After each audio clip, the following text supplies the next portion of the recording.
നമ്മുടെ cooling mechanism, നമുക്ക് കാറിനും മറ്റും കൂളിംഗ് മെക്കാനിസം ഉണ്ടല്ലേ, അതുപോലെ തന്നെ മനുഷ്യ ശരീരത്തിന് ഒരു കൂളിംഗ് മെക്കാനിസം ഉണ്ട് സ്വാഭാവികമായിട്ടും.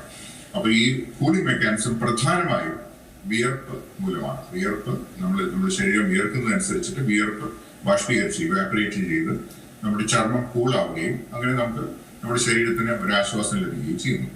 പക്ഷേ വിയർപ്പ് ബാഷ്പീകരിക്കണമെങ്കിൽ അല്ലെങ്കിൽ ഇവാപറേറ്റ് ചെയ്യണമെങ്കിൽ അന്തരീക്ഷം ഡ്രൈ ആയിരിക്കണം, വായു ഡ്രൈ ആയിരിക്കണം. വായുവിൽ നിറയെ ഈർപ്പമുണ്ടെങ്കിൽ വിയർപ്പിന് ബാഷ്പീകരിക്കാൻ സാധിക്കില്ല. എന്ന് വെച്ചാൽ ഒരുപാട് അന്തരീക്ഷത്തിൽ ഹ്യൂമിഡിറ്റി കൂടുതലുള്ള സമയത്ത് നമുക്ക് ചൂട് കൂടുതൽ അനുഭവപ്പെടുമെന്നാണ് മനസ്സിലാക്കണം. അപ്പൊ അതാണ് ഞാൻ പറഞ്ഞത്, പുറത്ത് വെയിൽ കൊള്ളുന്നവർക്ക് മാത്രമല്ല ഈ ചൂടിന്റെ ബുദ്ധിമുട്ട്, വീടിനുള്ളിലും മാത്രമാണ്. അപ്പോൾ പ്രത്യേക പരിഗണന വേണ്ട 2-3 സിറ്റുവേഷൻസ് ഞാൻ പറയാം. ഒന്ന്, കേരളത്തിൽ 16% പ്രായം ചെന്ന വ്യക്തികളാണ് ഉള്ളത്. അവരിൽ പ്രായം ചെന്നു എന്ന് വെച്ചിട്ട് അവർക്ക് ആരോഗ്യം മോശമാണെന്നില്ല, എന്നാൽ അവരിൽ തന്നെ ചിലർക്ക് പ്രായാധിക്യം മൂലവും മറ്റനുബന്ധ രോഗങ്ങൾ മൂലവും പല അവശതകളുമുണ്ട്. ഇവരെയാണ് കൂടുതൽ നമ്മൾ ശ്രദ്ധിക്കേണ്ടത്. ഇവർക്ക് നിർജ്ജലീകരണം ഉണ്ടായിക്കഴിഞ്ഞാൽ, ഡീഹൈഡ്രേഷൻ ഉണ്ടായിക്കഴിഞ്ഞാൽ, അല്ലെങ്കിൽ അവരുടെ ശരീരത്തിലെ സന്തുലിതാവസ്ഥ, ധാതു ലവണങ്ങളുടെ ഇലക്ട്രോലൈറ്റ്സിന്റെ സോഡിയം, പൊട്ടാസ്യം മുതലായിട്ടുള്ള ധാതു ലവണങ്ങളുടെ സന്തുലിതാവസ്ഥ നഷ്ടപ്പെട്ടു കഴിഞ്ഞാൽ പല കോംപ്ലിക്കേഷൻസും ഉണ്ടാകാം. ഹോസ്പിറ്റലൈസേഷൻ വേണ്ടി വന്നേക്കാം. അതിനെ തുടർന്ന് ഉണ്ടാകുന്ന കോംപ്ലിക്കേഷൻസ് ഉണ്ടാകും. ഇതെല്ലാം തടുക്കാനായി മുൻകൂറായി തന്നെ ഇവർക്ക് നിർജ്ജലീകരണം തടയാനായി വെള്ളം കൊടുക്കുക. അതുപോലെ തന്നെ നാരങ്ങ വെള്ളം, ഉപ്പിട്ട നാരങ്ങ വെള്ളം, അതുപോലെ തന്നെ കരിക്കിൻ വെള്ളം, കഞ്ഞി വെള്ളം, ഇതെല്ലാം വളരെ നല്ലതാണ്. എന്നാൽ ചൂട് കൂടുതലാകുമ്പോൾ നമുക്കെല്ലാം ഒരു ടെംപ്റ്റേഷൻ ഉള്ളത് നല്ല ഒരു ഫ്രൂട്ട് ജ്യൂസ് അല്ലെങ്കിൽ ഒരു നമ്മുടെ ഈ കാർബണേറ്റഡ് ബെവറേജസ്, നമ്മുടെ ക്യാനുകളിലും മറ്റും കിട്ടുന്ന സോഫ്റ്റ് ഡ്രിങ്ക്സ് കുറിച്ചുള്ള ഞങ്ങൾക്ക് തോന്നുന്നുണ്ട്. അത് തെറ്റാണ്. കാരണം ഇപ്രകാരമുള്ള ജ്യൂസുകൾ കുടിച്ചു കഴിഞ്ഞാൽ ദാഹം കൂടുകയുള്ളൂ. കാരണം അവയുടെ നമ്മൾ കെമിസ്ട്രിയിൽ പഠിച്ചിട്ടുണ്ട്, അവ വളരെ കോൺസെൻട്രേറ്റഡ് ആണ്. ഓസ്മോലാരിറ്റി എന്ന് പറയും. ഇത് വളരെ കൂടുതൽ ഓസ്മോലാരിറ്റി ഉള്ളതിനാൽ നമുക്ക് ദാഹം അല്പം കഴിഞ്ഞ് കൂടുകയുള്ളൂ. മാത്രമല്ല ഇത്തരം ജ്യൂസുകളിൽ 2 പ്രശ്നങ്ങളാണുള്ളത്. ഒന്ന്, പ്രത്യേകിച്ചും വഴിയരികിലെ വൃത്തിഹീനമായ സാഹചര്യങ്ങളിൽ നിന്നാണ് ഇത് കുടിക്കുന്നതെങ്കിൽ, അല്ലെങ്കിൽ അഴുക്കുള്ള ഐസാണ് അല്ലെങ്കിൽ വൃത്തിയില്ലാത്ത ഐസാണ് ഇതിൽ ഇട്ടിരിക്കുന്നതെങ്കിൽ നമുക്ക് രോഗാണുക്കൾ ഉള്ളിൽ പ്രവേശിക്കാനുള്ള സാധ്യതയുണ്ട്. രണ്ടാമത്തേത്, അവയിൽ ധാരാളം കാലറികളുണ്ടല്ലേ, നമുക്ക് ആവശ്യമില്ലാത്ത കാലറികൾ നമ്മുടെ ഉള്ളിലേക്ക് കയറ്റിവിടുകയാണ്. നിർജ്ജലീകരണത്തിനായിട്ട് നമ്മൾ കാലറികൾ എടുക്കേണ്ട കാര്യമില്ല. നമ്മൾ അല്ലാതെ തന്നെ ആവശ്യത്തിന് ഭക്ഷണം കഴിക്കുന്നുണ്ട്. അനാവശ്യമായിട്ടുള്ള ഭക്ഷണവും ധാരാളം ഇപ്പോൾ ആഘോഷ ഭക്ഷണമായി മലയാളികൾ കഴിക്കുന്നുണ്ട്. അപ്പോൾ അതിന് പുറമെ അമിതവണ്ണം കൂട്ടുന്ന മറ്റൊരു എലിമെന്റ് ആണ് ഈ അധികം മധുരം ചേർത്തിട്ടുള്ള ബെവറേജുകളും അതോടൊപ്പം തന്നെ ഫ്രൂട്ട് ജ്യൂസുകളും. അതുകൊണ്ട് തൽക്കാലം ഒഴിവാക്കുക. ഫ്രൂട്ട് കഴിക്കണമെങ്കിൽ ഫ്രൂട്ട് മുറിച്ച് കഴിക്കുന്നതാണ് ഏറ്റവും ഉത്തമം. അത് വൃത്തിയായി കഴുകിയ ശേഷം മുറിച്ച് കഴിക്കുന്നതാണ് നല്ലത്. എന്നാൽ നിർജ്ജലീകരണത്തിന് ഏറ്റവും നല്ലത് നമ്മൾ വെള്ളം തന്നെ കുടിക്കുന്നതാണ്. വെള്ളം തിളപ്പിച്ചാറിയ വെള്ളം കുടിക്കുന്നതാണ് നല്ലത്. ജീരവെള്ളം കുടിക്കാം, നേരത്തെ പറഞ്ഞതുപോലെയുള്ള കഞ്ഞിവെള്ളം. അതോടൊപ്പം തന്നെ മോരിൻ വെള്ളം വളരെ നല്ലതാണ്. മോരിൻ വെള്ളത്തിന്റെ പ്രത്യേകത, അതിനകത്ത് നമ്മുടെ ദഹന പ്രക്രിയയ്ക്കും നമ്മുടെ ശരീരത്തിന്റെ ഇമ്മ്യൂണിറ്റിക്കും ഏറ്റവും മികച്ച രീതിയിലുള്ള പ്രോബയോട്ടിക്സ് അതിനകത്ത് അടങ്ങിയിട്ടുണ്ട്. കെമിക്കൽ പദാർത്ഥങ്ങളൊന്നും ഇല്ലാതെയുള്ള നല്ല രീതിയിലുള്ള പോഷകാഹാരം തന്നെയാണ് മോരിൻ വെള്ളം. അതിനകത്ത് ഒരല്പം ഉപ്പ്, ഒരുപാട് വേണ്ട, ഒരുപാട് ഉപ്പിട്ടാലും പ്രോബ്ലമാണ്. ഒരല്പം ഉപ്പും ചേർത്ത് ഇത് കുടിക്കുന്നത് ദാഹശമനത്തിന് നല്ലതാണ്. നമ്മുടെ പൂർവികർ തീർച്ചയായിട്ടും ഈ ഒരു സംഗതി കണ്ടെത്തിയിരുന്നു. അപ്പോൾ പണ്ടൊക്കെ ഈ സംഭാരം കുടിക്കുന്ന ഒരു രീതി ഉണ്ടായിരുന്നു. ആ സംഭാരമാണ് ഒരുപക്ഷെ ഈ ദാഹം അല്ലെങ്കിൽ ചൂട് കൂടുതലുള്ള സമയത്ത് ശരീരത്തിന് ഏറ്റവും അധികം ഗുണം ചെയ്യുന്നത്. ഡോക്ടർ, അതുപോലെ തന്നെ നമുക്കറിയാം ഈ 11 മണി മുതൽ 3 മണി വരെയുള്ള ആ സമയങ്ങളിലുള്ള വെയിലാണ് കൂടുതൽ ശക്തമായിട്ടുള്ള. അത് അനുഭവിക്കുന്നത് പരമാവധി ഒഴിവാക്കണം എന്നൊക്കെ ആരോഗ്യ വിദഗ്ധരൊക്കെ പറയാറുണ്ട്. പക്ഷേ പുറത്തിറങ്ങി ജോലി ചെയ്യേണ്ട, ആ സമയങ്ങളിൽ പോലും ജോലി ചെയ്യേണ്ട കുറച്ച് ആളുകളുണ്ട്. അവർ ഏതൊക്കെ രീതിയിലുള്ള കാര്യങ്ങളാണ് ശ്രദ്ധിക്കേണ്ടത്? അവരുടെ ഡ്രസ്സിൽ പോലും എങ്ങനത്തെ ഡ്രസ്സുകൾ ഇട്ടുകൊണ്ടാണ്, അല്ലെങ്കിൽ കൃത്യമായിട്ടുള്ള വെള്ളമൊക്കെ എപ്പോഴും കുടിക്കണം എന്നൊക്കെ പറയുമ്പോൾ പോലും ഈ വെയിൽ ആ സമയങ്ങളിൽ കൃത്യമായിട്ട് നമ്മുടെ നേർക്ക് തന്നെ വരികയാണ്, ഡയറക്റ്റായിട്ട് അടിക്കുന്ന ഒരു സമയമാണത്. ആ സമയങ്ങളിൽ പുറത്തിറങ്ങുന്നവർ ഏതൊക്കെ രീതിയിൽ ജാഗ്രത പാലിക്കേണ്ടതുണ്ട്? നമ്മൾ ഒന്ന് ഓർക്കേണ്ടത്, നമ്മുടെ ശരീരം ചൂടിനോട് പ്രതികരിക്കാനായി ധാരാളം അഡാപ്റ്റേഷൻസ് നടത്താറുണ്ട്. അപ്പോൾ പതിവായി വെയിലത്ത് ജോലി ചെയ്യുന്ന വ്യക്തികൾക്ക് അതിനെ നേരിടാനുള്ള കഴിവും അവരുടെ ശരീരത്തിനുണ്ട്. നേരെ മറിച്ച് മുഴുവൻ സമയവും ഒരു മുറിക്കുള്ളിൽ ഓഫീസിൽ ജോലി ചെയ്യുന്ന ഒരു വ്യക്തി പെട്ടെന്ന് ഒരു ദിവസം ചെന്ന് ക്രിക്കറ്റ് കളിക്കാൻ നിൽക്കുകയാണെങ്കിൽ, രാവിലെ മുതൽ വൈകുന്നേരം വരെ ഫീൽഡിങ്ങും ബാറ്റിങ്ങും മറ്റുമായിട്ട് നിൽക്കുകയാണെങ്കിൽ ആ വ്യക്തിക്ക് സൂര്യാഘാതം ഉണ്ടാകാനുള്ള സാധ്യതയുണ്ട്. അതുകൊണ്ടാണ് ഈ വ്യക്തിയുടെ ആരോഗ്യനിലയും കൂടെ നോക്കി, അല്ലെങ്കിൽ വ്യക്തിയുടെ സാഹചര്യവും കൂടെ നോക്കി വേണം നമ്മൾ അത് തീരുമാനിക്കാനായിട്ട്. ചോദ്യത്തിന്റെ ഉത്തരം ഇതാണ്: ഈ വെയിലത്ത് ജോലി ചെയ്യുമ്പോൾ ധാരാളം വെള്ളം കയ്യിൽ കരുതിയിരിക്കണം. വീട്ടിൽ നിന്നുമുള്ള തിളപ്പിച്ചാറിച്ച വെള്ളം കൊണ്ടുപോയി കഴിഞ്ഞാൽ രണ്ട് ബെനിഫിറ്റ്സ് ആണുള്ളത്. ഒന്ന്, നമുക്ക് ചിലവ് കുറഞ്ഞിരിക്കും. രണ്ട്, നമ്മൾ കുടിക്കുന്ന വെള്ളം സുരക്ഷിതമാണ് എന്ന് നമുക്ക് ഉറപ്പിക്കാൻ സാധിക്കും. മൂന്ന്, നമ്മൾ കൊണ്ടുപോകുന്ന വെള്ളം നമ്മൾ കുടിക്കും എന്ന് നമുക്ക് ഉറപ്പാക്കാൻ സാധിക്കും. നേരെ മറിച്ച് നമുക്ക് ദാഹം തോന്നുമ്പോൾ കുടിച്ചാൽ പോരെ എന്നുള്ള തോന്നൽ മിക്കവർക്കും ഉണ്ട്. അത് തെറ്റാണ്. ചൂട് കൂടുതലുള്ള സാഹചര്യത്തിൽ ദാഹം തോന്നുന്നതിന് മുൻപ് തന്നെ വെള്ളം കുടിക്കേണ്ടതാണ്. അതാണ് ആദ്യത്തെ മുൻകരുതൽ. നേരത്തെ വസ്ത്രധാരണത്തിന്റെ കാര്യം പറഞ്ഞു. ഞാനിപ്പോൾ ഇട്ടിരിക്കുന്നത് ഇളം നിറത്തിലുള്ള ഷർട്ടാണ്, കോട്ടൺ ഷർട്ടാണ്. ഇളം നിറത്തിലുള്ള വസ്ത്രങ്ങൾ, അയഞ്ഞ വസ്ത്രങ്ങൾ ധരിക്കുന്നതാണ് ഈ അവസരത്തിൽ നല്ലത്. പുറത്ത് ജോലി ചെയ്യുന്നവർ, വെയിലത്ത് ജോലി ചെയ്യുന്നവർക്ക് രണ്ട് കാര്യങ്ങൾ ചെയ്യാം. ഒന്ന്, അവർക്ക് ഇപ്പോൾ ഫുൾ സ്ലീവ് ആയിട്ടുള്ള ഷർട്ടുകൾ ഇടാവുന്നതാണ്. മിക്കവാറും നമ്മുടെ ലേബർ ഫോഴ്സ്, ഔട്ട്ഡോർ വർക്ക് ചെയ്യുന്നവർ ഈ ഒരു സംഗതി ചെയ്യാറുണ്ട്. അതിന് രണ്ട് ഗുണങ്ങളാണ് ഉള്ളത്. ഒന്ന്, ചൂട് കുറഞ്ഞിരിക്കും. നമ്മുടെ ചർമ്മത്തിൽ ഈ അൾട്രാവയലറ്റ് രശ്മികൾ പതിക്കുന്നതിന്റെ ഒരു തീവ്രത കുറഞ്ഞിരിക്കും. രണ്ടാമത്തേത്, കൊതുകുകടി കുറഞ്ഞിരിക്കും. നമ്മൾ ഓർക്കേണ്ടത്, കേരളത്തിൽ ധാരാളം കൊതുകുകൾ ഇന്നും പ്രശ്നം ഉണ്ടാകുന്നുണ്ട്. ഡെങ്കിപ്പനി മുതലായ രോഗങ്ങൾ അവ പരത്തുന്നുണ്ട്. അപ്പോൾ ഈ സമയത്ത് ഈ പുറത്ത് ജോലി ചെയ്യുന്നവർക്കാണ് ഇതിന്റെ കൂടുതൽ ബുദ്ധിമുട്ട് അനുഭവപ്പെടേണ്ടി വരുന്നത്. അതുകൊണ്ട് പുറത്ത് ജോലി ചെയ്യുകയാണെങ്കിൽ അയഞ്ഞ കോട്ടൺ വസ്ത്രങ്ങൾ ഫുൾ സ്ലീവ് ആയിട്ട് അണിയുന്നതാണ് നല്ലത്. അതുപോലെ തന്നെ ഇടയ്ക്കിടയ്ക്ക് ബ്രേക്ക് എടുക്കണം. അതായത് ജോലി ചെയ്യുന്നതിനിടയ്ക്ക് ഒരല്പസമയം ശരീരത്തിന് ഒരു വിശ്രമം കൊടുക്കുന്നത് നല്ലതാണ്. മരത്തണലിലോ അല്ലെങ്കിൽ ഫാനുള്ള ഒരു മുറിയിലോ ചെന്ന് ഒരല്പസമയം ബ്രേക്ക് എടുത്തതിന് ശേഷം തിരിച്ചു പോകുന്നതാണ് നല്ലത്. എല്ലായ്പ്പോഴും 11-നും 3-നും ഇടയ്ക്ക് പുറത്തിറങ്ങാതിരിക്കുക എന്നൊന്നും പ്രാവർത്തികമല്ല. അപ്പോൾ അതിനിടയ്ക്ക് ചെയ്യാവുന്ന കാര്യങ്ങളാണ് ഞാൻ ഈ പറഞ്ഞത്. ഇനി അമിതമായ ക്ഷീണം അല്ലെങ്കിൽ മനം പുരട്ടൽ, ഛർദി ഇതൊക്കെ ഉണ്ടാവുകയാണെങ്കിൽ ഇമ്മീഡിയറ്റ് ആയിട്ട് ആശുപത്രിയിൽ കൊണ്ടുപോയി ചിലപ്പോൾ IV ഡ്രിപ്പ് വേണ്ടി വന്നേക്കും. കാരണം ഇത് തുടക്കത്തിൽ ചികിത്സിച്ചില്ലെങ്കിൽ ഇത് ചില കോംപ്ലിക്കേഷൻസ് വരുത്താൻ ഇടയുണ്ട്. ഡോക്ടർ, അതുപോലെ തന്നെ ഈ പ്രായമായവർക്ക് നമ്മൾ നേരത്തെ സംസാരിച്ചു, അവർക്ക് ഈ ചൂടുകാലത്ത് വളരെയേറെ ശ്രദ്ധിക്കേണ്ട കാര്യമാണ്. അതുപോലെ തന്നെയാണ് കുഞ്ഞുങ്ങളുടെ കാര്യം. കുഞ്ഞുങ്ങൾക്ക് ഇത് ഏതൊക്കെ രീതിയിലാണ് ഈ ചൂട്, ഇപ്പോഴത്തെ ഈ കാലാവസ്ഥ, കുഞ്ഞുങ്ങളെ എങ്ങനെയാണ് അതിനെ പ്രതിരോധിക്കേണ്ടത്? അവർക്ക് പ്രത്യേകിച്ച് കുഞ്ഞുങ്ങളാകുമ്പോൾ ഭക്ഷണമൊക്കെ കഴിക്കാൻ ഈ സമയത്ത് വളരെ പാടായിരിക്കും. വെള്ളമായിരിക്കും അവർ ധാരാളം കുടിക്കുന്നത്. അത് ഏറെക്കുറെ നല്ല കാര്യം തന്നെയല്ലേ? വെള്ളം മാത്രം കുടിക്കുന്നത് കൊണ്ട് ഭക്ഷണം കുറയ്ക്കുകയും, പക്ഷേ ഈ സമയങ്ങളെല്ലാം വെള്ളം കൂടുതൽ കുടിക്കുന്നത് ഒരു നല്ലത് തന്നെയല്ലേ? അതുപോലെ തന്നെ ഏതൊക്കെ കാര്യങ്ങൾ, ഭക്ഷണത്തിൽ എന്തൊക്കെ തരത്തിലുള്ള ഭക്ഷണമാണ് ഈ ചൂടുകാലത്ത് ശ്രദ്ധിക്കേണ്ടത്?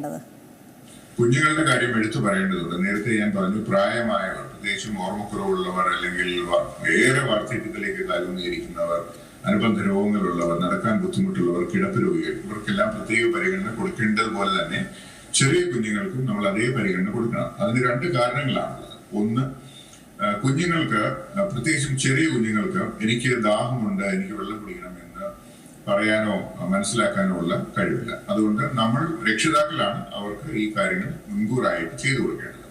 രണ്ടാമത്തേത്, കുഞ്ഞുങ്ങളുടെ ബോഡി സർഫസ് ഏരിയ, നമ്മുടെ ചർമ്മം, സ്കിന്നിന്റെ സർഫസ് ഏരിയ എടുത്ത് നോക്കിക്കഴിഞ്ഞാൽ കുഞ്ഞുങ്ങൾക്ക് ഈ സർഫസ് ഏരിയ വളരെ കൂടുതലാണ്. അതുകൊണ്ട് തന്നെ ക്ലൈമാറ്റിക് ചേഞ്ചസ്, വെതർ ചേഞ്ചസ് അവർക്ക് വളരെ പെട്ടെന്ന് ഒരു എഫക്റ്റ് ഉണ്ടാക്കാനുള്ള വഴിയുണ്ട്. ഉദാഹരണത്തിന്, ചൂട് കൂടുതലുള്ള ഒരു സാഹചര്യമാണെങ്കിൽ അവർക്കായിരിക്കും അത് കൂടുതൽ ഏൽക്കുക. അതാണ് ഒരു problem. It's not to do with your body surface area. അതുകൊണ്ട് തന്നെ ഇവർക്ക് കൂടുതൽ മുൻകരുതലുകൾ എടുക്കേണ്ടതുണ്ട്.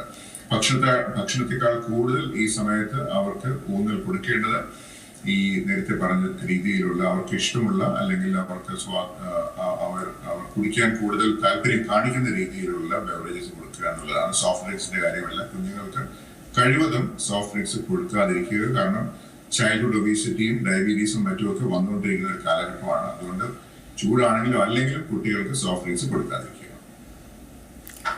അതുപോലെ തന്നെ ഡോക്ടർ, ഈ നമ്മൾ നേരത്തെ സംസാരിച്ചതാണ്, പുറത്തേക്ക് ഇറങ്ങുമ്പോൾ നല്ല തണുത്ത വെള്ളം കുടിക്കാനാണ് നമുക്കൊക്കെ ആഗ്രഹമുള്ളത്. പക്ഷേ ഡോക്ടർ നേരത്തെ പറഞ്ഞു അങ്ങനത്തെ വെള്ളം കഴിവതും ഒഴിവാക്കണം. കാരണം വൃത്തിഹീനമായ സാഹചര്യങ്ങളിലൊക്കെ ആയിരിക്കും അങ്ങനത്തെ വെള്ളമൊക്കെ ഉണ്ടാക്കുന്നതെന്നൊക്കെ ഡോക്ടർ നേരത്തെ പറഞ്ഞു. അതുമായി ബന്ധപ്പെട്ട് കുറച്ച് രോഗങ്ങളും വരാൻ സാധ്യതയുണ്ട്. അപ്പോൾ ഈ നല്ല ചൂട് സമയത്ത് നല്ല തണുത്ത വെള്ളം കുടിക്കുമ്പോൾ അത് ഈ വൃത്തിഹീനം എന്നുള്ളത് ഒഴിച്ചാൽ വേറെ ഏതെങ്കിലും രീതിയിലുള്ള ഒരു അസുഖത്തിലേക്ക് വരാനുള്ള ഒരു സാധ്യതയുണ്ടോ? നമ്മൾ ചിന്തിക്കേണ്ടത് ഈ നല്ല തണുപ്പ് എവിടെ നിന്ന് വന്നു എന്ന് ചിന്തിക്കണം. നല്ല തണുപ്പ് ഒരു വഴിയോരത്തുള്ള ഒരു കടയിൽ നിന്നാണ് നമ്മൾ ഇത് കുടിക്കുന്നതെങ്കിൽ ഉറപ്പായിട്ടും അത് ഐസ് മിക്സ് ചെയ്തതിനു ശേഷം മാത്രമേ അവർക്ക് തണുത്ത വെള്ളം കുടിക്കാൻ തരാൻ സാധിക്കുകയുള്ളൂ, തണുത്ത ജ്യൂസും മറ്റും. അപ്പോൾ ഈ ഐസ് ഇവരെവിടെ നിന്ന് വാങ്ങിക്കും?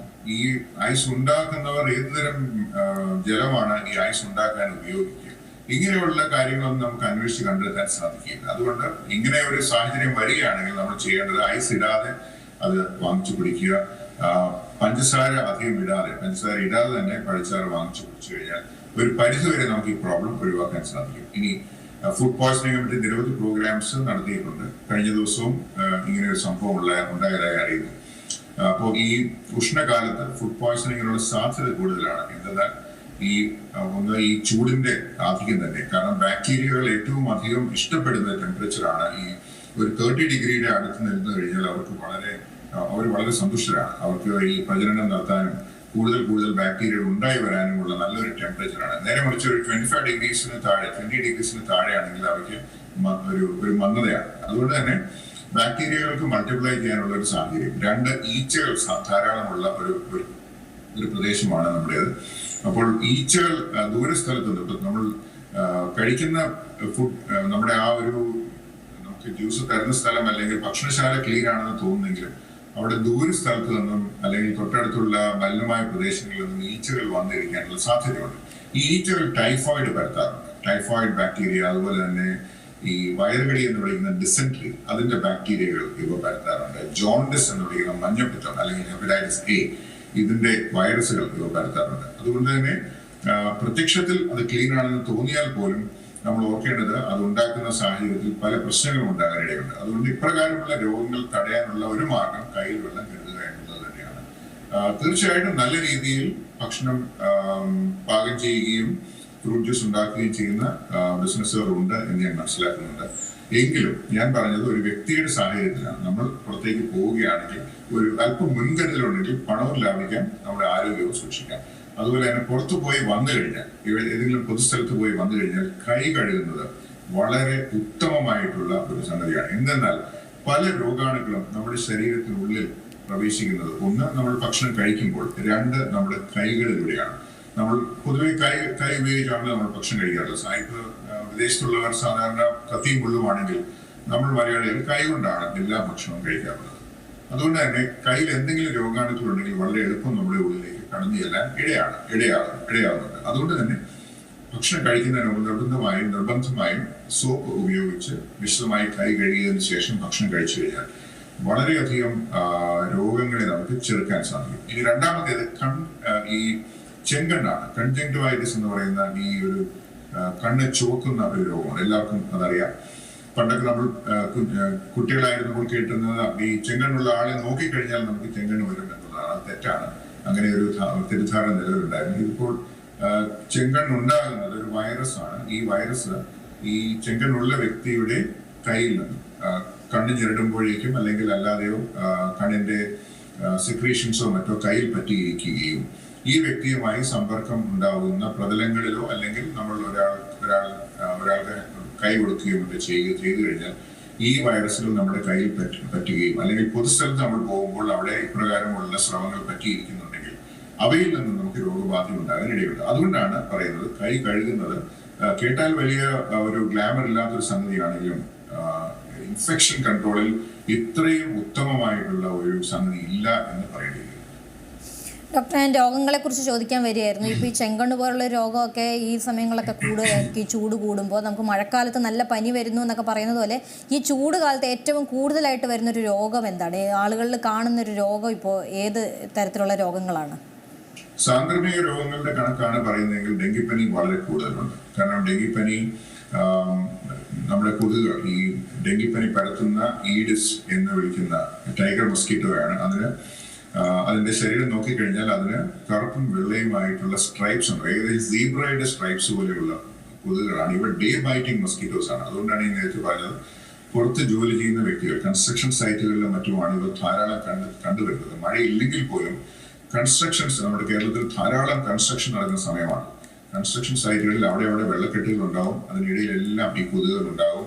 അവ വന്ന് യഥേഷ്ടം മറ്റുള്ളവരെ കടിക്കുകയും ഒരാൾക്ക് അവിടെ ലക്ഷണമില്ലാതെയുള്ള ഡെങ്കിപ്പനി ആണെങ്കിൽ പോലും അത് എല്ലാവർക്കും പരത്തുകയും ഒരു ഓഫീസിൽ ഒരു കൊതുക് വന്നാൽ പോലും അത് അവിടെ ഏറെക്കാലം ജീവിക്കുകയും അവിടെയുള്ള എല്ലാവർക്കും തന്നെ ഡെങ്കിപ്പനി വരുത്താനിടയുണ്ട്.